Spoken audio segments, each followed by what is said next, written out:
Yeah, it's. This is the Black Powder Podcast, coming at you live and direct.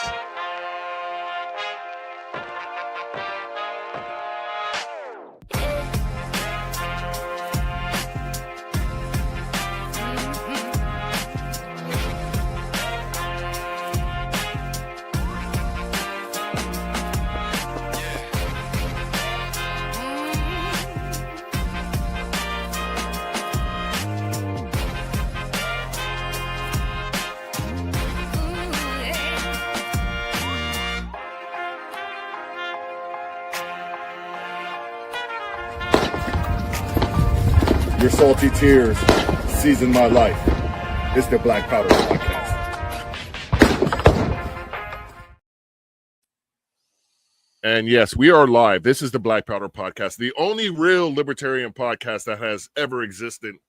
That was the remix right there. I am one of your hosts, Marcus Matthews, the only real libertarian, bringing you the only real libertarian perspective on this fine, I guess we're still in fall evening here in sunny southern. What's December? It ain't. Winter is officially December 21st for all of my winter solstice fans. Well, my wife just let me know it's snowing outside, so there's Sweet. that. Congratulations on that. I believe snow should be in the mountains where God intended it, not in your front yard. So you can go visit it and bask in its ambiance, and then go home and drive normally on your streets. That's just my personal opinion. If you choose to live in snowbound areas, as a libertarian, I got to support that. And that being said, I'm joined tonight by my ever more handsome host, because the beard looks a little bit more pronounced and thicker since the last time I saw. It is time to get a shave for sure. But, it's Eric Parker, Bold Liberty. Yeah. Here in North Carolina, apparently it's snowing outside, so there's that. That's cool. Used to be in Florida. I'll hold it down. I don't think it's snowing in Florida, but it may be, but a different kind of snow. Well, maybe not, because all those boats are being blown up. So it may be a snow-free Florida. Now, I don't want to make light on that. It's a horrible situation. But at any rate, I got a bit of a sniffles tonight, so just bear with me. It is not my normal Darth Vader, James Earl Jones self. At any rate, we're continuing our local candidate series. And this is, like I was saying before, the last ones, this is a critical race, not so much for the victory, but for the showcasing, because we didn't have a lot of victories. We didn't have as many as we liked, but we have to get these candidates out there and have them be seen. And social media is podcasts and whatnot is the current venue and avenue to do such. And I can think of no better podcast for libertarian candidates than the Black Powder Podcast, the only real libertarian podcast. And so we're going to take this to the great state of Eric. Do you like anybody in Kentucky? I'm just curious. There's a couple of fellas and one lady. We're about to have her here, but there's some cool liberty warriors in Kentucky. You know what I mean? If I can find a decent job, I'd consider moving out there to real Appalachia. You know what I mean? Real Appalachia probably is how it's said. We'll get that from Wendy when she comes on. And with that being do you said, say it? Tonight's guest is Wendy Higdon from the great state of Kentucky, running for state senate in District 37, I believe, which covers Louisville. See, I knew Eric wasn't going to say it right. I had this Louisville. That's in Colorado. All right. So also, Wendy, with the how do you say Appalachia? I was going to say, just like we have like 5 ways to say Louisville, we probably have 5 ways to say Appalachia. Yeah. Gotcha. So it depends. Sweet. So who are we talking to here tonight? And tell us about yourself for everybody out there. Yeah. So my name is Wendy Higdon. I am running for the 37th District State Senate seat, which is a large, probably like a quarter of Louisville or Jefferson County. And then in my past, I've been a part of politics before. I've been a libertarian for about 10 years. And that was after I ran the Louisville Tea Party as a Democrat and decided to switch the end of the night. So, but I'm a foster mom. By trade, I'm a surgical tech. I'm a senior surgical tech. My last position was on like overnight emergency shifts in a pediatric unit. But right now I'm focusing on my foster kids and my home life. And that kind of is what brought me to the race. We have a terrible public school system, just in general, and then dealing with it as a foster parent is even more horrific. So that's my main goal in entering this race. That's already a super impressive. I kind of want to, and I didn't think about really getting into this, but more your personal life. How long have you been a foster mom? And that process, if you want to, how frustrating, and I don't want to get you in any trouble, but how frustrating it is to navigate the world of being a foster parent and the bureaucracy and everything that's. Oh, yeah. Yes, it's definitely heightened my libertarianism for sure. But no, I've been a foster parent over 5 years. We adopted our first and oldest one in March of this year, and she's been here for 5+ years. And then right now I have one other, and she's 10. But I mean, dealing with, not only just the bureaucracy of it,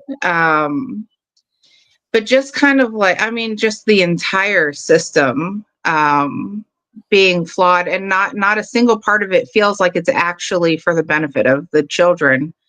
It's more like, you have to we have to dot the T's and cross the I's and blah, blah, blah. And, like, it's all just a runaround. And at the end of the day, the kids are the ones that are suffering. And then dealing with like the public education system in that, because these kids are usually behind, have a lot of mental health issues, have a lot of trauma, they're getting stuck in a random person's home and then expected to go to school 2 days later. Like, did you think that they were going to just be fine and walk into school and go, "Hey, I'm the new kid. Yeah. I'm cool," Like, no, they just moved into a random stranger's house, got taken from their homes, went to a new school. All their friends are gone. All their people are gone. Anyways, nobody really thinks about like the experience from the kid's perspective. Yeah, that's tough. As a candidate, is that one of your main focuses that you're advocating for and putting that message out there? I would definitely do that. I've actually had a little secret, like everywhere I put my signs, there's a lot of foster parent signs out and around, trying to recruit foster parents. So I'm like, I'm going to put my sign right next to every sign for a foster parent organization. And then if they see me, they see a foster parent organization too, just in case they want to step in, Yeah. Right. That's awesome. And I want to point something out. We posted the link to your donate link. We posted the link to donate to you up on the screen right now. Thank and you. That's wendy4ky.com/donate. A lot of people, libertarians around the country, you can't vote for Wendy, but you can support her candidacy. And, we need to be more of a village in the Libertarian Party, to use a African colloquialism, but we need to push these local candidates and get them the exposure. We were kind of successful in that. We got 3 people that were on here got elected, so we want to make it. We want to make it 4 with Wendy. So with that being said, Eric, do you want to get into your first questions? Yeah, really, can you kind of describe the political landscape of your district? Are you running against an incumbent? If so, what's their political party? Is the race partisan? All of the nuts and bolts to your campaign, really. Yeah. Okay, so this is a special election. Our state senator was a Democrat, the incumbent, and he got chosen to be an interim county clerk in Louisville because our county clerk passed away. So he had already expressed interest, and I guess he was just the easiest person to slip in there, right? And now he's the incumbent instead of having to run for the seat, right? Gotcha. So anyway, so that makes this race, not only was it only like 8 weeks long, which is weird, but there's no incumbent, and none of the three of us have ever been in politics before. We're all kind of like regular people. So that has made it an interesting race. It is a primarily Democrat district. The Democrats have held this seat since like the 40s, like 1948 or something. But they also keep kind of redistricting it and like gerrymandering it to keep it that way. So it just had a redistricting like 2 years ago, which cut out a lot of the older kind of conservative neighborhoods, along the edges. And then the Republican is the one who ran against the incumbent in the last election. But then there's also been some blog posts come out about him that were not favorable. So he hasn't really been campaigning that much, it doesn't feel like. So this is definitely a winnable race, or at least an interesting race, that's almost up for grabs. Yeah. And I would imagine with your backgrounds, you said you founded or you were a volunteer with the Louisville Tea Party? I founded the Louisville Tea Party. Yeah, I had the first tax day rally in April 2009. So does that mean you did that while you were a member of the Democrat Party? That was over how many years ago? I mean, I didn't understand. I was 24 and I didn't understand that was like a faux pas thing to do. Yeah, well, and I was just wondering, like, was your local Democrat Party friendly to libertarian ideas that long ago? Not at all. They were just like, what? No, what are you I doing? just, as like an 18-year-old, knew that I was not completely aligned with my parents, right? Like socially and, things like that. I mean, in the early 2000s, that was a big deal. All the social stuff happening, And I was just like, no, I don't think that's me. So I just went the other way. But honestly, I think I've only ever voted for one Democrat, and it was John Kerry, my first presidential election. Gotcha.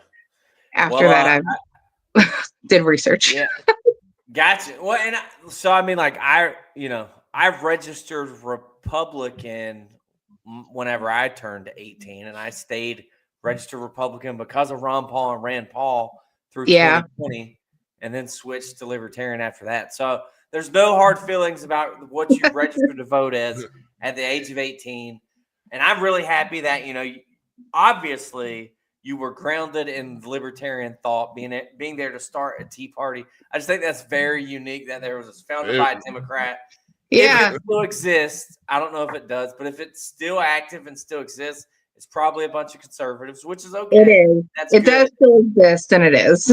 And I guess what I'm getting at is if you stayed involved with them, I bet you're going to get a lot of support from those actual conservative voters. So that's going to be a good thing. That's going to look good in your favor.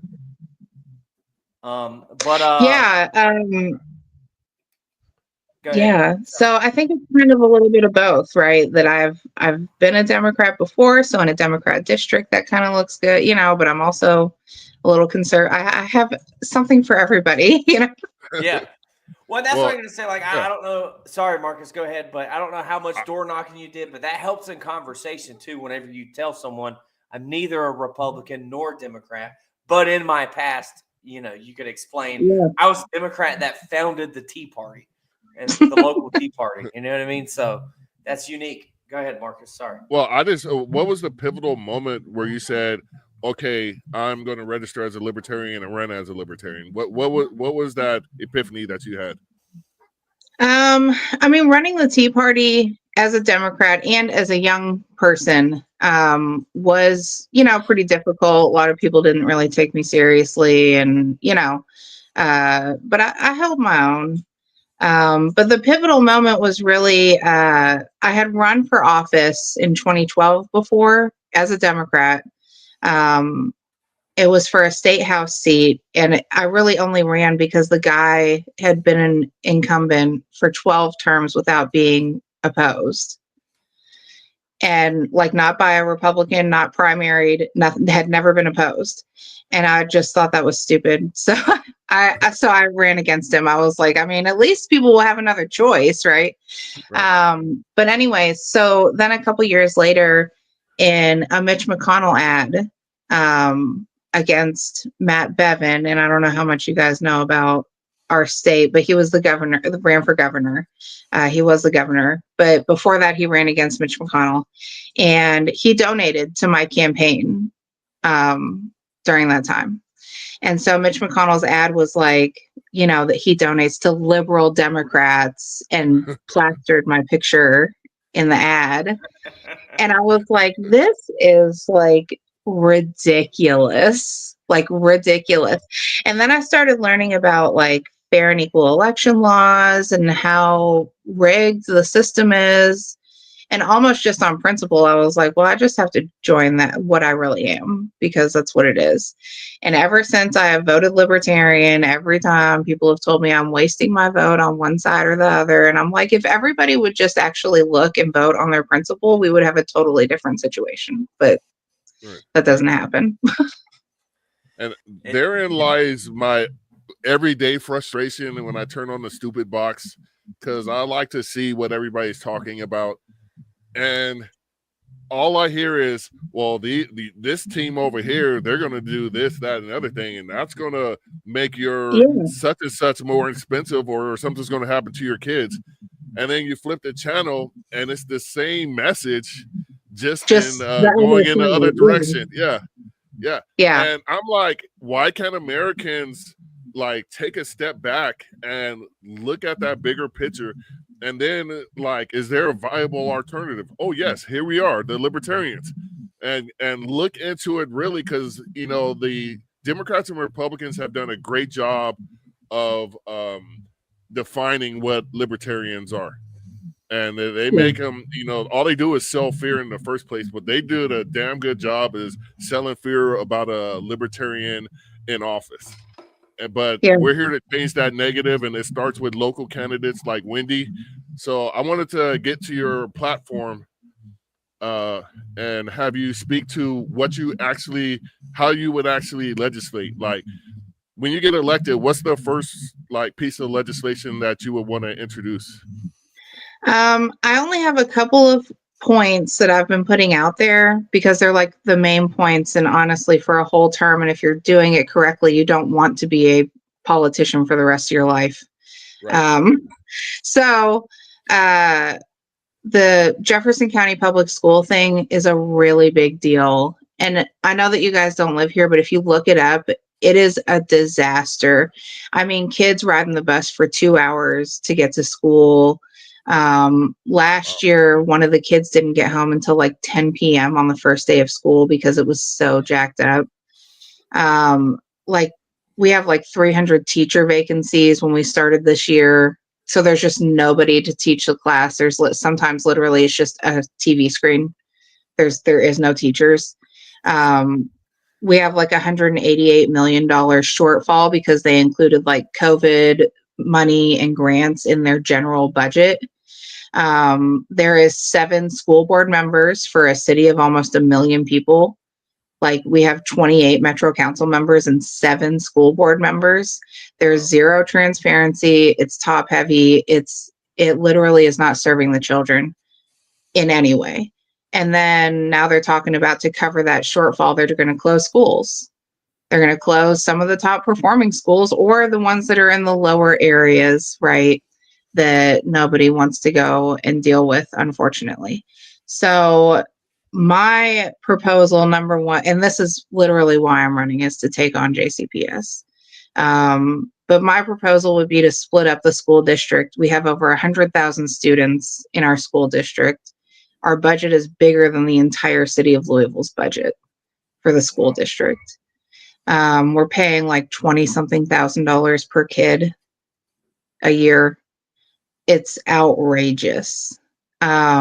So my plan would be to cap student enrollment levels, and that would kind of force JCPS to break up into smaller school districts, more local sized, more local representation, more transparency, because then you have more local parents involved probably, and not just 6 or 7 high up people. I don't even know if any of them are parents on the board, like it's just like, I don't know. Anyways, so that is number one, first and foremost. My plan for JCPS is to at the state level. Yeah, before you move on to your next topic, can we kind of dive in on this subject matter? Because this seems like it's, like you said, it's your top number one issue. I think for a lot of, look, I'm a new dad. I am navigating not yet. I mean, our daughter is in daycare right now. It's privatized, so, navigating that thought process as a libertarian about private school versus government school. And regardless, I don't want government schools to be, if they're going to exist, and they do, I don't want them to be substandard. And I love your idea about localizing it by smaller districts, because that does kind of decrease the bureaucracy. The problem with bureaucracy is whenever someone so far away is making the decisions and they don't know the community, for example. They don't understand where they live. They don't know the environment, the family, the kids, the issues on this side of town and that side of town are different. And especially whenever there's a 2-hour bus ride from this side of town to that side of town. If you make your district smaller, your bus routes might get smaller. I hope by now, after the first day of school, that they kind of figured out bus routes a little better. I don't know. Last year it was terrible all year though. And actually this year we have 3 different start times. So if you're a parent with 3 or 4 kids, you might have one kid going to school at 7:40, one kid going to school at 8:40, and one kid going at 9:40. My kid goes to school at 9:40. Like it's almost 10 a.m. Yeah. She wakes up at 6 a.m. Like, she wakes up at 6 a.m. and is like, "Mommy, I'm ready." I'm like, well, you got 4 hours till we go to school, girl. What are we gonna do? Yeah. So I don't know. Like they tried to solve it. It's just not in a way that's sustainable. Like people work, and then they don't trust the bus system. So then they're picking them up or waiting in hour-long lines to pick up your kid because you don't trust the bus system. I don't know. It's just all out of control. Right. 100. Go ahead, Marcus. Because the school district here where I live, we're about 27,000 kids. And then we have the mega school district in LA USD, which is, I think they're 500,000 or something like that. I'm not sure of that number. But the local control, that's such a grand idea, because LA Unified has those same problems. They have schools spread out over, I think the city of LA is close to 500 square miles, and they have one school district. That's crazy. Yeah. That's crazy. Yeah, and I don't see why that should be so controversial as a libertarian idea. Well, I mean, that's and I don't want to get into the problem with the Libertarian Party and the problem with philosophical libertarians and trying to take the libertarian philosophy and apply it to real life. But look, libertarian philosophy doesn't exist in a vacuum. We're not in a libertarian utopia yet. We could slowly work to get there, and you could start by localizing before you move to privatize. Yes. But I feel like a lot of I feel like a lot of people I was getting some reverb in my headphones. I don't know if y'all can hear that or not. Yeah, I can. I'm trying to see all the I don't know. But either way, I digress. That to me is a great focus, especially if you know that this is an important problem to the voters in your community. And for most Yeah. people, most normal voters, that is one of the number one issues, if not the number one issue. And for most state governments, it is, and local governments for that matter, it is the most expensive part of government. It's the biggest budget item. I don't know. It's either that, and sometimes it's Medicaid, Medicare, healthcare, that sort of thing. At the state level. And I'm sure you could probably get into that. You probably looked at the numbers and you know what the state budget looks like. So, but Marcus or Wendy, if you want to respond. I don't know if I know it that detailed. I do know that we have technically a surplus, but that's only year to year. We have a $68 billion debt. So even though Andy Bashir keeps saying we have a surplus, we don't actually have a surplus. But I don't know it line itemed or detailed. I mean, like I said earlier, I'm just kind of like a regular person. And even though I was in politics before, I got so jaded by it, I just kind of quit for a while. And quit caring and just hold back up and focused on my own, my own stuff. So it's only recently that I've been kind of back, into things, looking at things, and then just really frustrated with the education system. But obviously there's other problems here. So, yeah. Now, is your police force the M Metro Police Force, LMPD or whatever it's called? Yes. Yeah. And is there any I think you had mentioned criminal reform, criminal justice reform. I know. Oh yeah. Ooh, sorry about that. Hold on. Sorry. Go ahead. I'm sorry. No, that's okay. Go ahead. No, I just want to know about your criminal justice reform.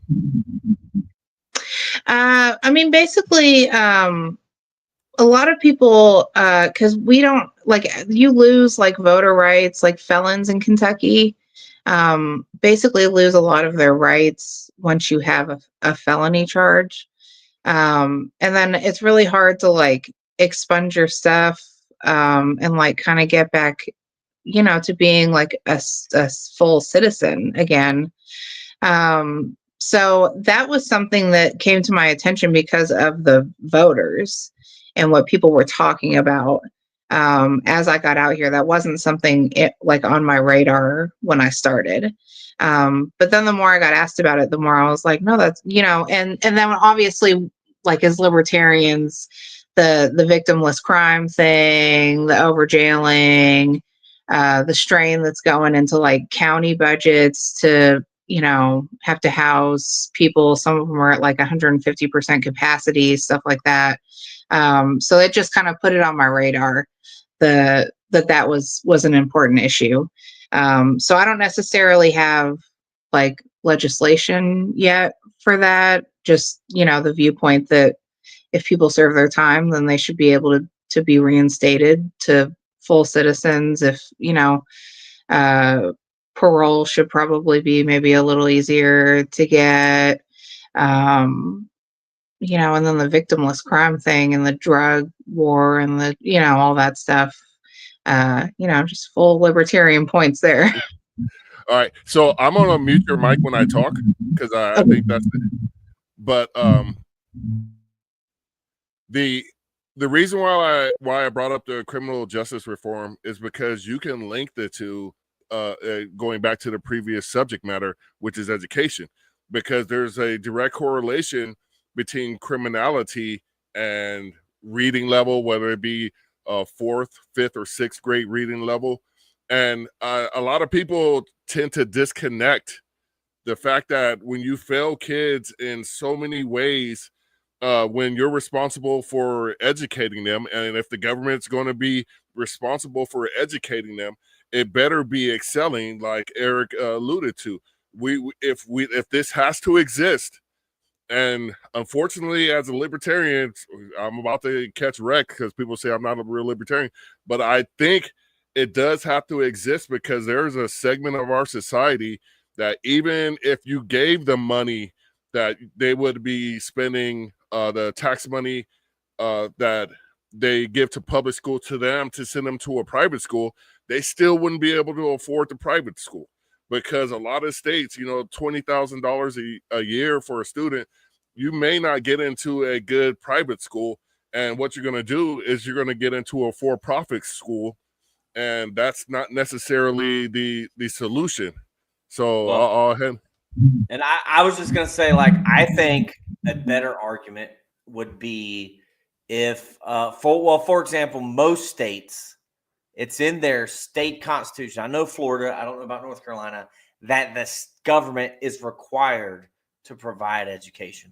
So even if you're going to be a libertarian, you better work on changing your state's constitution to make it a non-requirement. I mean, I'm saying if you're going to be, an ANCAP, if you're going to take it to the extreme, you're probably going to have to lobby your government or lobby the people in your state to change your state constitution. So, and that, I'm not saying that's not worth the fight, but I'm just saying that would be the argument. You'd say, well, like, while it is still required by our state's constitution to provide an education, if it is, you should look that up first, then let's make sure that they're not being offered a crappy education. And that's the thing is, like, I'm not asking for Rhodes Scholars here at every public education system. All I want to do is just be above average. And if you look at, I don't know how much the state can get involved with getting away from the Federal Department of Education control of state education and the curriculum. But if we could separate ourselves from the money, then you could separate yourselves from the curriculum. And then you would see, because ever since the creation of the Federal Department of Education, test scores, IQs, reading levels, mathematics, everything has dropped since its founding. It's only gotten worse. So, like you said, getting more localized, get away from federal, try to get it as local as possible. I think it's a great idea. And then back to the criminal justice reform. I remember whenever I ran for city council, there was a guy walking down the street. I was asking for signatures, and I asked him for a signature, and he said, I would sign it, but I can't vote. But I just want to know, how do you feel about, he's like, I'm a prior felon. How do you feel? And I feel like, look, if you've served your time, you served your punishment. And if you're not, in my opinion, and this might not be, if it's a nonviolent crime, and you're not a, sex offender or any of that you got to be on it, I think you should have all your rights given back to you. You know what I mean? But also, if you are paying taxes and you've served your time, why shouldn't you be able to vote? If you're being trusted to be out, why wouldn't you be trusted enough to vote, in my opinion? And I feel like that's a pretty libertarian message. Wendy? Yeah, God, there was a lot there. But God, that's such a good point about criminal justice reform going hand in hand with improving education, because that is exactly it. And to the point of the Constitution, my kids actually have to go to a state school. So I cannot homeschool them or put them in a private school because they are state children. So I have to deal with JCPS. I do not have another option. And so to that point, I do think it's required, right? That kids have to get some sort of education. Now, if I can homeschool them, you can basically do as you please. You just have to prove that they have, met the standards. But Jefferson County Public Schools does not meet the standards. If you look at most of our scorecards, I think only 70% have a graduation and a post-secondary rate. There's oh my gosh, I lost my train of thought. The reading and the math levels, the proficiency of reading and math just in general, if you look at the scorecards, is 20 to 30%. They can read and do math at their grade level proficiently. It literally is horrendous. Like, and getting these kids that are already a little bit behind. Like I was having the one that we adopted, she's 17 now, but she came to us at 12, and she had to do like preschool first grade, like tracing exercises to kind of get her writing down, and like, I mean, literally like basic thing. And this girl was 12, just being passed along in the public school system. Like we're literally just not helping American society in any way. And none of these kids have any kind of like expectations, social expectations. Like, I mean, they're literally, and my daughter's is just begging them to try. Like, if they try, they get to try it as many times as they want to. There's no more taking a test and that's it. That's just, like you were either ready or you're not, and you failed or you didn't, right? Like now it's like, oh my God, but if you took it the first time you were supposed to, I'll give you as many chances as you want. Literally, I've heard this. And it literally is just creating a society that like they can almost do whatever they want to. Like they have no expectations. There's no discipline. There's no like thought about what the repercussions are going to be, the consequences long term, nothing. So anyways, I went on a tangent there, but just No, you're good. That's such a good point that they go hand in hand. But you're right, the system exists. Like you have to work within the system that we have currently in order to change it. And that's how I always was with the Tea Party too. Like it doesn't matter what the system is today, you have to work in that system in order to affect it, right? Like you can't just be like, oh, I wish it was like this. Well, it's not like that right now. Yeah. So I'm just trying to go in and just be a normal person, honestly. Like I don't even think hardly anybody in legislature is just a normal civilian anymore. Right. That's a great So point. I just wanted to make one more point about education, because I think that's your lane. I think you could really resonate with people if you put that message out there and let them know your thoughts on it. And I will say this, full disclosure, I do work for a school district. It is that same way everywhere, where I know of at least 6 kids very personally that failed their freshman and sophomore years in high school, and all 6 of them graduated on time because they were handed a packet and says, here, complete this packet. It's 15, 25 pages.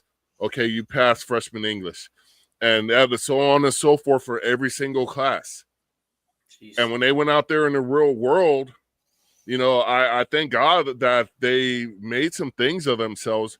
But I think about the kids that didn't have a support structure in place, like your foster kids that fall through the cracks, and then something bad happens to them. Their mind goes sideways where they have mental issues because they never got that help. Then they commit a horrendous crime on TV or closed circuit TV, and everybody is like, what the hell's going on? And what happens, my fellow libertarians, is we lose more liberty and freedom every time a heinous crime is committed, because the government's going to come in and say, if we don't have this power to protect you, this is what happens. And it scares the ever-living crap out of everyday Americans to the point where they're fine with the government stepping in as their big daddy. I'm going to just go ahead and put that out there. Inside joke. But they're fine with the government coming in as their big daddy. And I look at it and I was like, this is where it starts. This is where we have to begin. If you don't like obviously mentally ill people doing heinous crimes, we can't look at that after the fact. We have to start dissecting how did we get to this point. And when you start dissecting it, inevitably you're going to go back to education. That is 100% true. Education, and that great people like Wendy who bring kids into her home that were in the system, so she knows firsthand what the system does and what government does. And until we get government out of our way, that classic libertarian trope, but it's true. I mean, and that's what the libertarian message has to get out there. Wendy? Yeah, absolutely. Yeah, absolutely. Spot on. Well, since we were talking about like my platform pieces, the only other one that I have, besides the school thing, that's really my only one that I, like that was like I was like, if I can talk about JCPS, I'm in. But we also included, because the Republicans in our legislature are like slowly decreasing in an effort to have no state income tax. So that is positive that I would join on. And then I've gone a step further to say that I think there should be no property tax on primary homes that are less than $1 million or less than, I don't know what it would be, but like primary residences, like basically that you should not be taxed to live life, right? Doctor's appointments, food, your house, all that stuff should be tax free, in my opinion. Sorry. So that really is the only other kind of point that I have out there that has like specific like details to it.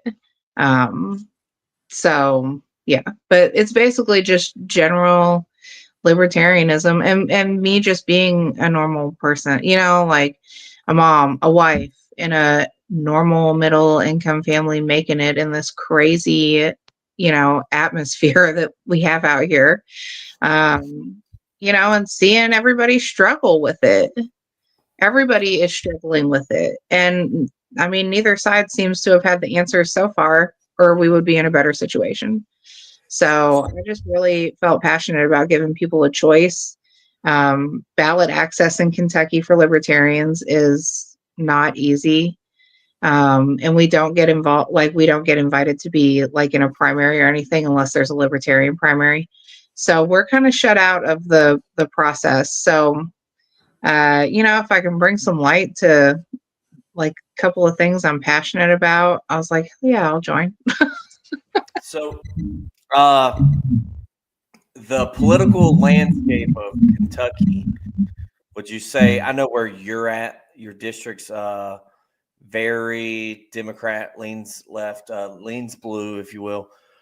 But what about the rest of the state? Don't you have a Democrat governor, but probably, my guess is, and I know you got two Republican national senators, what are federal senators in Congress. But what about the state legislature and the state Senate? And I guess anything locally that there might be the occasional Republican slip in locally? Yeah, we actually in my Metro Council district just had a flip to a Republican, and that was pretty rare. And then as far as the state legislature goes, the Republicans have a super majority. So even though we have a Democratic governor, we have a Republican super majority, both in the Congress and the Senate. So Bashir has vetoed some things that have been overturned. So that's an interesting case too, that you don't see, out in national politics hardly ever. So we are pretty much a red state, but then, there's also like Lexington and Louisville probably are mainly the areas, but Louisville is heavily liberal, like very heavy. Yeah. Like I probably have the best chance down here in like the south of Louisville, where we're heading towards like E-Town, like outside of Louisville, down like south of Louisville. So how receptive are your voters in your district to the message of less taxes. Specifically, you mentioned the cutting of the sales tax and the elimination of the property taxes on your homesteaded home, the home you live in. How receptive have the voters been, or do you perceive even like Democratic Party members to that message, if any? Yeah, I mean, almost everybody is receptive to that. I mean, and once I get kickback, then I mention all the ways that we're taxed, which are not just our income tax or our sales tax, but we're taxed like 5, 6, 7 times on a single thing. Sometimes you just don't see it at the end of the day, right? You're getting taxed when you're getting paid, and then you get taxed when you buy it, and then you're going to get taxed again when you have to use it, and then you have to, like, I got to put gas in it. That's another tax. Like, you're getting taxed like 6 or 7 times on the same thing. We have a lot of stuff because we pay like state taxes every year on like our automobiles. So that's another part of that plan. Your primary vehicle under a certain level would be tax free, but we pay yearly sales tax. Almost like they don't call it sales tax; they call it like vehicle registration tax. But it's basically sales tax for the value of our vehicle every year. So even if your vehicle was paid off. Yes. That's correct. I mean, that's the same thing here in North Carolina. Yeah. Yeah, it's super wild. So I just most paid $400. But I'll be real honest, I had to get because I had to get 100 signatures to be on the ballot, where like a Republican or Democrat only had to have 2 signatures to get on the ballot. So I ended up getting like 160 because they always throw some out. But I got almost every single one of them by saying, I'm going after JCPS. And they said, where do I sign? It didn't matter who it was. It didn't matter who I was. Where do I sign? And so that's been really the most, receptive thing is everybody is tired of JCPS. And even if you don't have a kid in it, you're the taxpayer paying it. And another point for Jefferson County Public Schools is that they can raise our property taxes every year by 4% or up to 4% without like referendum, like without a vote, without asking, without letting the public know. Like they can raise our property taxes every single year by up to 4% and have been every single year. That's crazy. So I get in and kind of tell people about, like it doesn't really matter if you're Republican or Democrat. Like the way that our system is operating is outrageous to everybody involved. So most people are receptive to that, unless they're staunch on one side or the other, because I don't know. Some people. Quick, I got a question. I don't know if you have the answer to this, but it sounds like you send your kids to the absolute worst bureaucracy that I could ever think of as far as an educational entity. Do you know how it got to this point? Well, a little bit, because we were going after JCPS when I was in the Tea Party too. Again, for that, raising the property taxes 4% every year situation.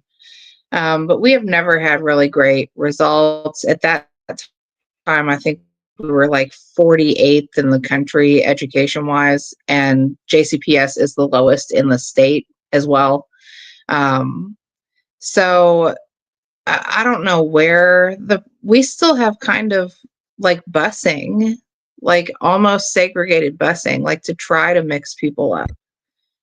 Like there's just a lot of things that have like trickled down even from like the 80s and the 90s that we just keep adding to it instead of trying to back up and go, wait, that's not really what we're doing, So I don't know exactly where it started. We do have a new superintendent this year.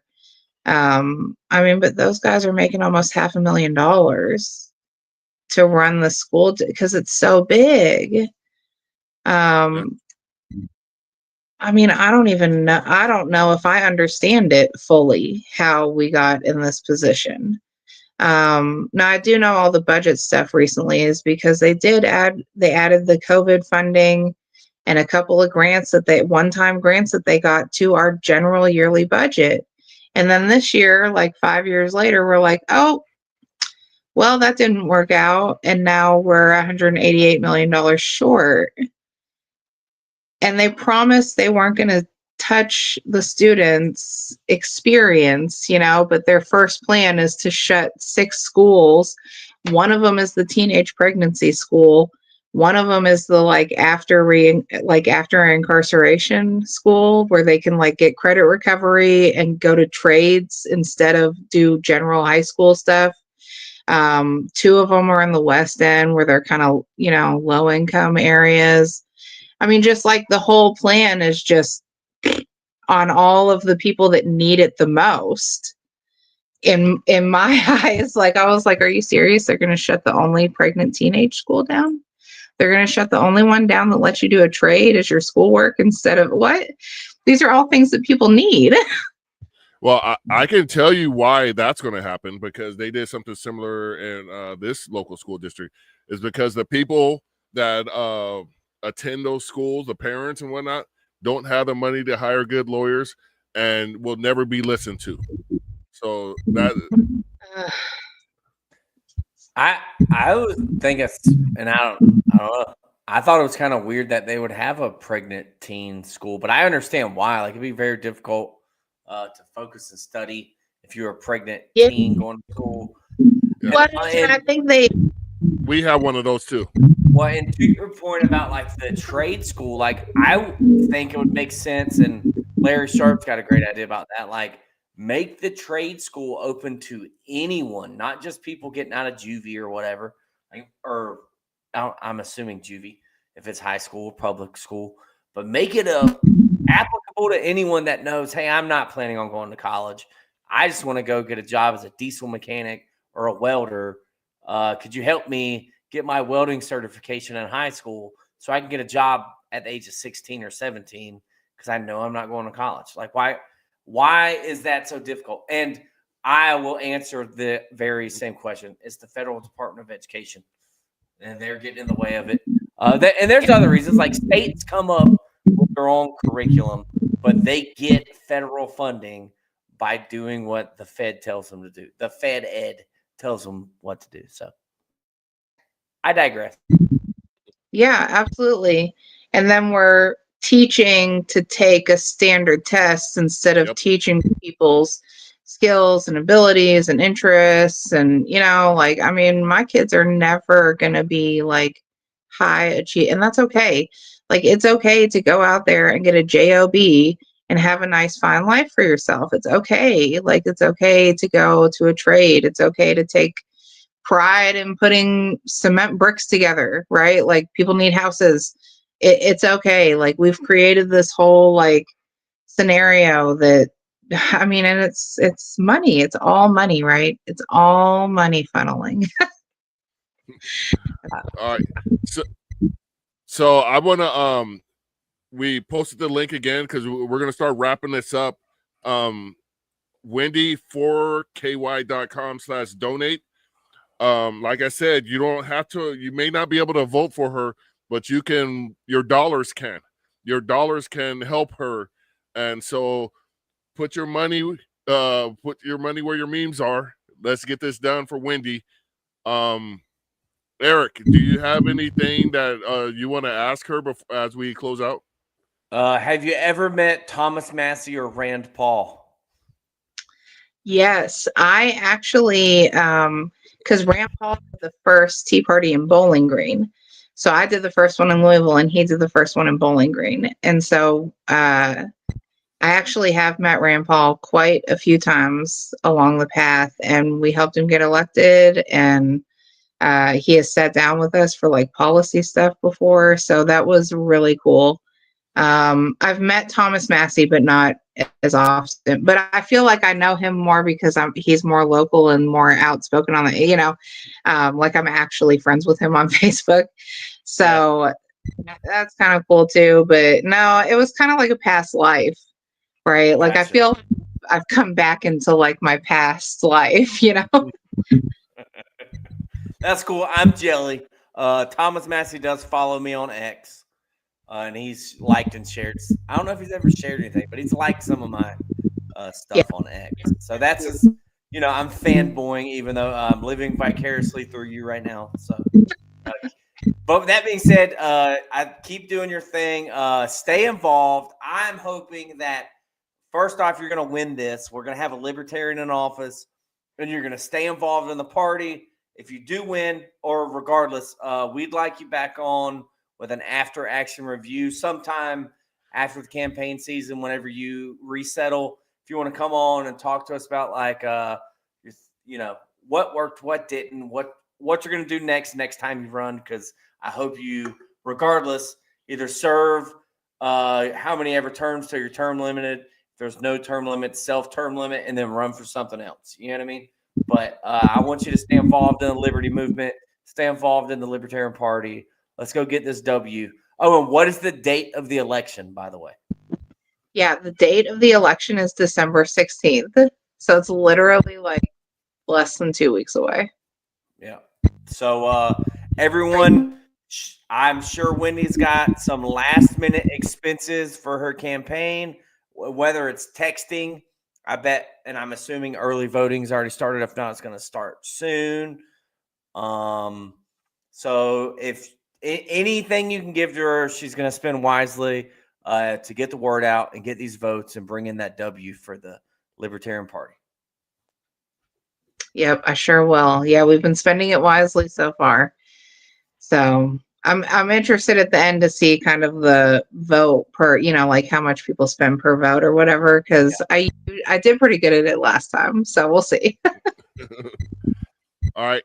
So my closing question, is there any chance that you could reach out to Rand or Thomas and tell them to come on the Black Powder podcast, the only real libertarian podcast that has ever existed?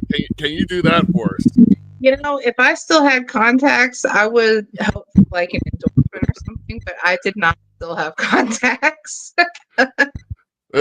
It's all good. I jest, but if you can do it, I'm not kidding. No, it'd be cool. We ask that of every guest from Kentucky we've have on, but I think you might be you're the second, because we had TJ on. Yeah. But do you know him?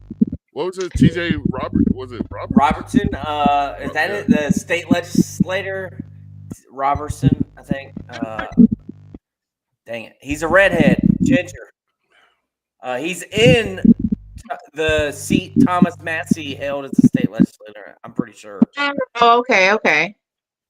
Sub you up like TJ Cincinnati. Roberts. That's it. Yeah. So yeah. Anyways, I digress. We've had him on, and we asked the same thing, and he didn't follow through. But anyways, it's fine. He was a good guest. Yeah, you were a great guest. Also, better. I'll say that because you're a big L, real L Libertarian Party member. So this has been great. I really enjoyed it, Marcus. Or Wendy. Wendy, we're letting you have the last word, so have at it. Let everybody know where they can reach you, what they can help you with, and whatnot. Well, obviously, Wendy4ky.com's got everything on there. If you know anybody in Louisville, I'm sure they know somebody in the South End. It's a huge area. Lots of regular, families, regular homes. So I'm sure if you know somebody in Louisville, somebody's in the South End. But honestly, just thank you guys so much for giving me the opportunity to come on here and talk about my race, because it's just so important. I always say that local politics is way more important than national politics, because that's where you can get small change, progressive actual progress change started. So I'm just excited. I'm excited to be back out here, and I will stay involved for sure. And I appreciate you guys. Well, we want to thank you for coming on. Thank you, Eric. Asked Wendy to stay on after the intro so we could connect a little bit on the next steps and whatnot, so we could help out any way we can. Eric, do you have any last words before we cut this out? Wendy, this was great. Thank you for accepting our invitation. I really enjoyed it. Also, likewise, Wendy, you're awesome. You really, honestly, you touched my heart tonight because you're just a good person. You know, being a foster parent, that you're a saint. You should already have a engraved parking spot with Wendy Higdon, a gold plate in heaven. Because I see people that work with kids that have issues, and that's why I do what I do, because I love to contribute to society. And when I see people like you that do that, it inspires me to keep pushing. So thank you very much. And like I said, just stick around for a minute. It's like a minute outro. This has been the Black Powder Podcast. As we always say, when we leave this grand libertarian enterprise that we have put out there, live free or die. Or die. This is the Black Powder Podcast, coming at you live and direct.